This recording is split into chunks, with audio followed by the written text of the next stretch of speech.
You're not staying upstairs, Elise. The photos have a theme. Your place is downstairs. That's what my sister said as she pointed to a folding table next to the laundry sink. It's not personal. It just suits your vibe. Her words dropped like ice cubes down my spine, while laughter from the Christmas Eve party thundered overhead. I was 62 years old, holding a tray of gingerbread men I'd baked from scratch, and she put me in the basement. The cinnamon and pine from upstairs drifted through the vents like a taunt while the bulb above my head flickered and buzzed. The concrete floor cold enough to make my knees ache. The worst part, I had the receipt in my pocket, invoice number 3921. Dated December 1st, 2024, $450 for ingredients, tins, and the new red-handled mixer. I'd paid for half the food, and she still hid me below the party like I was a mistake that might ruin the pictures. I stared at the cracked floor and felt something I hadn't felt in years. Not shame, power, like a pilot light rekindling. I pressed both palms flat on the cheap plastic and breathed through the humiliation. Damp cardboard, old paint, furnace hum. The glow through the vents turned the ceiling into a fake sunrise, and every time someone stomped above me, dust snowed down. It's just a party, Claire called from the stairs when I asked why there wasn't even a chair for me upstairs. Don't be dramatic. The door shut with a dull thud, and the thud felt like a gavel. Guilty of existing in a dress that didn't match her chosen palette, I left before midnight, carried the tin of cookies to my car, and drove home through quiet streets. I slept on my own couch with the tree lights on, the house still and cold, the phone face down on the coffee table. At some point before dawn, I drifted off under the blinking lights and woke still on the couch, the room gray with the first smear of morning. That house, 142 Maple Street, Springfield, sagged in the middle the way old people stoop when they forget they were young once. We were born 4 years apart in that town, and decades apart in kindness. She's 58, a real estate agent with a smile so white it reflects the light back at you and makes you squint. I'm 62, a retired nurse with hands that know the weight of other people's fear. My hair was pulled into a messy bun because my wrists were swollen from rolling dough for 3 dozen cookies. Hers shone like a shampoo commercial even under that basement bulb. You'll be fine, she tossed over her shoulder. We can't have the kitchen crowded. Photos. I texted my kids, Sarah, 32, and Mark, 28, both traveling with their in-laws this year. How's grandma's? Sarah asked. Cozy. I lied. I snapped a picture of the cookie tray and not the cinder block wall behind it. Then I did something small and petty. I ate one gingerbread man with the perfect icing Bodhi and let the sweetness sit heavy on my tongue like a secret. I wasn't ready to share. Christmas morning, I woke to a bright blue text from my niece, Aunt Elise. Why weren't you upstairs? Grandma said you chose to stay down there. Chose. I held the phone until my palm went numb. I called Claire. You told them I chose the basement. After I paid for half the food and baked for 3 days, she laughed, brittle and glassy. You always need a spotlight, and it's exhausting. It's not like you're the star of the show. Then the line went dead, her hang-up tone as final as a slammed door. I pulled my navy peacoat over my dress, the one Paul bought me in 2010, the collar still faintly smelling like the cologne he used to dab on his wrists, and stepped out onto my porch. I was still wearing the wrinkled dress from the night before, too tired to change. The air bit my cheeks. Across the street, Mrs. Delgado, 70, patient, always knitting, waved from her rocker. The yarn pooled like sunshine in her lap. Feliz Navidad, mija, she called, which means my dear. I waved back and pretended my eyes were watering from the wind.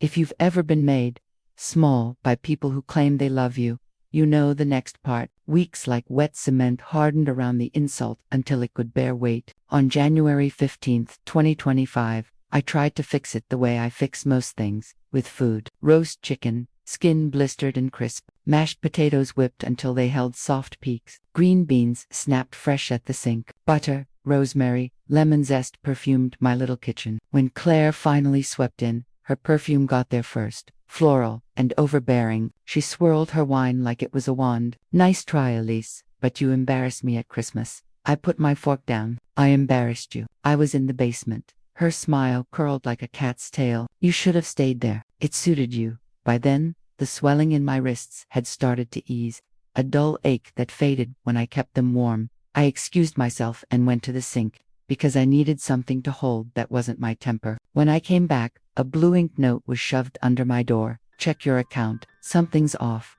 No signature. The letters looped unevenly, like someone had written them fast or with shaking hands. I logged into my bank app with fingers that suddenly felt clumsy. And there they were. Two withdrawals for $1,200 each on January 10, 2025. The description field made my stomach drop. Carter & Sons Realty, Claire's firm. I had given her power of attorney during Paul's chemo years because chemo fog is real and bills are relentless. I closed the app and reopened it, as if the numbers might be less cruel the second time. They weren't. On February 3rd, I took a jar of Mrs. Delgado's salsa and my panic to her living room. Eucalyptus candle, plastic-covered sofa, her hands, rough with years, warm around mine. She's been jealous since you were teenagers, she said, squeezing. You raised two kids alone and still found a way to smile. Some people confuse resilience with judgment because they see a mirror and not a window. I cried into a tissue that smelled faintly of Vicks. How do I prove it? With help, she said, as if help were a thing you could pluck from the air and put in your pocket. Help looked like Mr. Hayes on March 1st, gravel voice, wire-rimmed glasses, coffee rings, mapping continents across his desk. He clicked and clacked through my statements while I clutched my tote bag like a life preserver. She's had access since 2020, he said. Not just those two, a pattern, small enough to hide, long enough to hurt. He slid a printout to me. $15,000 over 5 years. Including multiple smaller withdrawals in addition to the two $1,200 charges. Money that could have replaced the curling shingles on my roof or covered the physical therapy my doctor keeps recommending. My mouth went dry. Confront her, he said, quietly, but don't go alone. On March 15th, I didn't go alone. I took my phone and a calm I borrowed from women who have nothing left to fear. Her office at Carter & Sons glinted with city views and stage succulents that would never die, even from neglect. How could you? I asked, and my voice didn't shake. $15,000. She leaned back, leather chair sighing. You owed me, Elise, for making me feel small all those years. The recording app on my phone caught every syllable, even the whispery hiss on the S in years. You stole from me, I said. She shrugged, like the money had hopped into her account on its own. Nights got long after that. Money is practical, but theft is personal, and my dreams filled with the sound of coins clinking into an endless glass jar while Claire laughed somewhere I couldn't see her. On April 10th, I climbed into the attic to find the photo album I hadn't opened since Paul died in 2017. Dust threw glitter in a shaft of sunlight. There we all were, me, hair frizzing from humid summers, Paul with his crooked grin, the kids with gap-toothed smiles, Claire on the edge of every frame, her smile, off-kilter eyes sharp as if she already knew how the story would unfold. I saw it then. Envy is a slow leak. You notice the stain long before you find the hole. May 5th, 2025, I set my living room like a courtroom. Lemon Polish, chairs in a half circle, the fireplace crackling as if to say this time, we keep the heat. Claire arrived in beige armor, Tom trailing, cologne too loud for a weekday afternoon. I stood by the mantel, the album under my palm, like a ledger. You took my money and tried to steal my narrative, I said. Then, I pressed play. Her voice spilled from my phone. You owed me, Elise, filling the room and draining the color from her face. You wouldn't dare, she hissed. Watch me, I replied, and handed Mr. Hayes the evidence. The USB with bank statements, the blue ink note, the recording file, the printed ledger of withdrawals. When someone you love looks at you like a stranger, you grieve. When they look at you like a mark, you rebuild. Lawsuits aren't movies. They are paperwork and waiting, and checks you'd rather not write. By June 1st, I'd paid $5,000 in legal fees and learned how to e-sign faster than a teenager. Claire settled.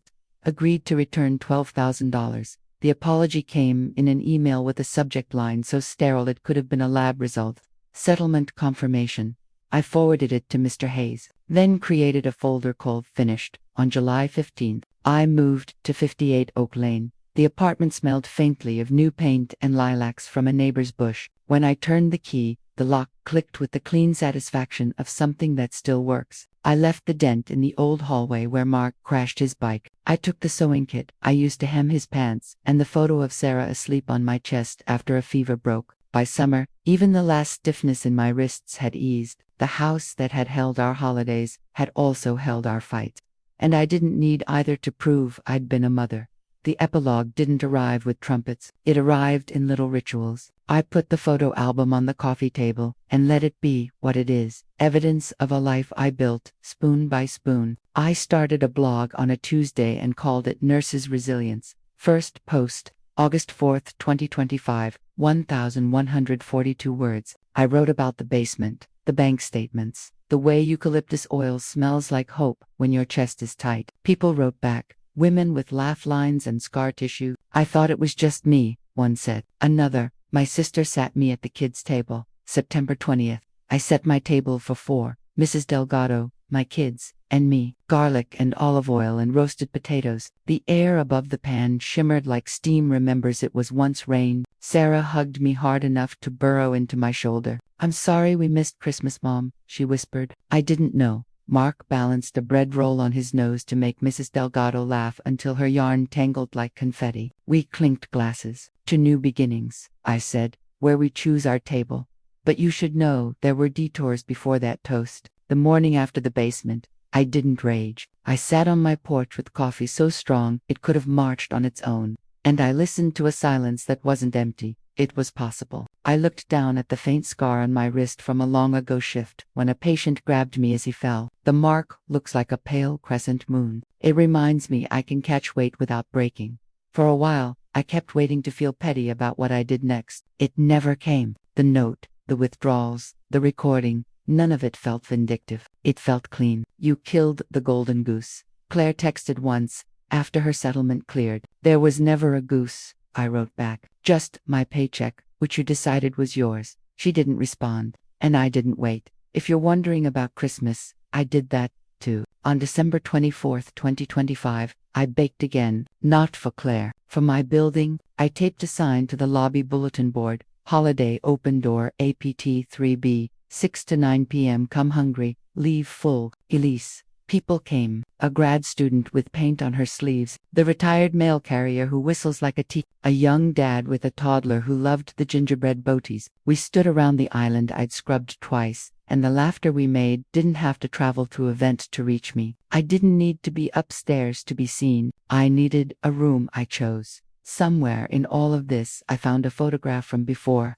Me and Claire on our 5th birthday in matching dresses, our mother sewed on credit, both of us grinning, frosting on our cheeks. I wondered what would have had to break differently for us to stay inside that picture, for one of us not to turn the other into a mirror they couldn't bear. Then I slid the photo back into the album and made a new rule. I can love people and also lock my door. If you need numbers to make it real, I have them. $450 for Christmas Eve groceries and tins. 2 unauthorized withdrawals of $1,200 on January 10, 2025. A pattern totaling $15,000 from 2020 to 2025, built from many smaller transfers and fees that added up over time. $5,000 in legal fees. Settlement returned, $12,000. New lease signed, July 15, 2025, at $1,185 per month. These are the mile markers on the road I took to get from the basement to my own table. They keep me honest. They also keep me free.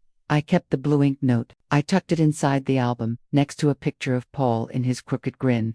Proof that warnings can be gifts, even when they arrive under a door, instead of with a hug. I never learned who slipped it there. I decided to let the kindness stay unnamed. I also kept the red-handled mixer because spite baked into butter and sugar becomes something sweeter than revenge. It becomes dessert. I don't bake for applause anymore. I bake because the kitchen is a place where heat becomes light, and I am done standing in the dock. And Claire, people ask, we don't speak. Tom sent a message in October. Family is complicated. I didn't answer because that's not a sentence. It's a shrug. Sarah and Mark know the truth. Mrs. Delgado still knits on her porch and slips tomatoes into a paper bag for me when the vines get generous. Mr. Hayes sent a holiday card with his wife and dog in sweaters. Life, it turns out, is still full of kindness that doesn't need a camera. If you're reading this from your own basement, the back row, the folding chair, the seat by the kitchen door, this is your sign. You don't have to sit there anymore. Stand up. Check your accounts, keep your receipts, record what needs recording, then light your own room and set your own table. When the laughter comes through the vent, it won't be a taunt. It will be an echo. On the night we clinked our glasses in my little apartment, After the plates were cleared and the sink was full in that good way, I stepped onto the balcony with a mug of tea and the last of the September light. The street below glowed soft, a saxophone played somewhere I couldn't see. I thought of the basement, the invoice crinkling in my pocket, the blue ink note, the withdrawals, the settlement, the lemon polish, the eucalyptus candle, the lilacs, the mixer's hum. I learned that trauma didn't vanish. If you turned it, if you mixed it with air and time and something green, it became what you grow in.